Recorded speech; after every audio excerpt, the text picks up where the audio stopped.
Socialinių tinklų poezijos manifestas, juodraštinis variantas.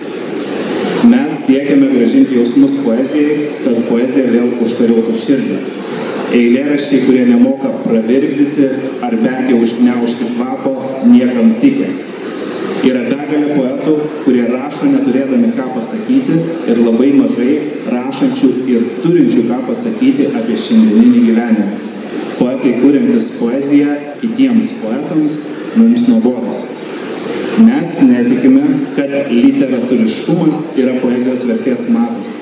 Paauglių dienoraščiuose šiandien galima rasti daugiau poezijos negu literatūros elito liaupsinamose knygose. Mūsų kūryba yra paprasta. Mes tikime, kad keliomis eilutėmis galima išsakyti šitą nepaprastą. Mes nebijome banalumo, nes banaliausia yra bet kokia kaina siekti originalumo. Mūsų tekstai yra populiarūs, nes mums rūpi mūsų skaitytojai. Atėjo laikas poezijai pasitraukti iš keistybių dramblio kaulo bokšto ir grįžti į kasdienybę, kad šią pripildytų ir perkeistų. Mes nebijome ir nesmerkiame visuomenės, nes esame jos dalis. Mes esame kiekvieno iš jūsų gyvenimo dalis, ta, kurią prisiminus suskamba muzika.